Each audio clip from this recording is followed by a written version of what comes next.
بسم اللہ الرحمن الرحیم۔ السلام علیکم۔ ایک دفعہ کا ذکر ہے، ایک شاگرد اپنے استاد کے لیے ایک طوطا بطور تحفہ لے کر حاضر ہوا۔ استاد کو پرندے اور بلی پالنے کا بہت شوق تھا۔ وقت گزرنے کے ساتھ ساتھ استاد کو اس طوطے سے بھی بڑی انسیت ہو گئی، چنانچہ وہ اس طوطے کو اپنے درس میں بھی لے جایا کرتے تھے، یہاں تک کہ طوطا بھی لا الہ الا اللہ بولنا سیکھ گیا تھا۔ پھر کیا تھا، طوطا دن رات لا الہ الا اللہ بولتا رہتا تھا۔ ایک روز شاگردوں نے دیکھا کہ ان کے استاد پھوٹ پھوٹ کر رو رہے ہیں۔ شاگردوں نے استاد سے وجہ پوچھی تو انہوں نے بتایا کہ افسوس، میرا طوطا آج مر گیا ہے۔ شاگردوں نے کہا، آپ اس کے لیے کیوں رو رہے ہیں؟ اگر آپ چاہیں تو ہم دوسرا اس سے زیادہ خوبصورت طوطا آپ کو لا کر دے دیں۔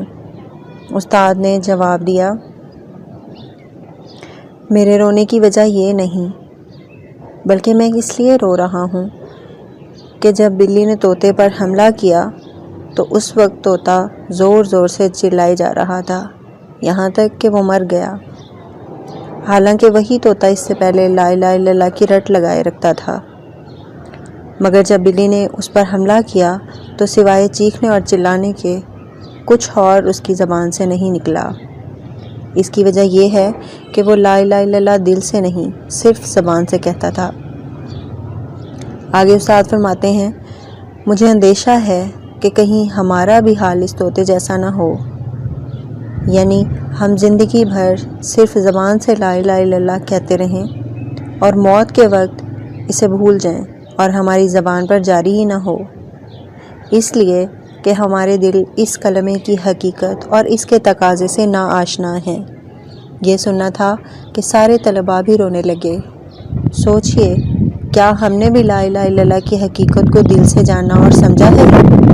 یاد رکھیے، آسمان پر جانے والی سب سے بڑی چیز اخلاص اور زمین پر اترنے والی سب سے بڑی چیز توفیق ہے۔ جس بندے کے اندر جتنا اخلاص ہوگا اسی کے بقدر اسے توفیق حاصل ہوگی۔ قارئین کرام، اگر میں یہ کہوں تو بجا نہ ہوگا کہ استاد قوم کا محسن ہوتا ہے اور استاد قوم کی بقا کا ضامن ہوتا ہے۔ استاد آنے والی نسل کا لیڈر اور رہنما ہوتا ہے۔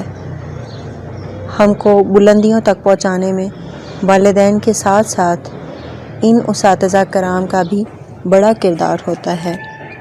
مزید اچھی ویڈیوز کے لیے ہمارے چینل کو لائک اور سبسکرائب کریں۔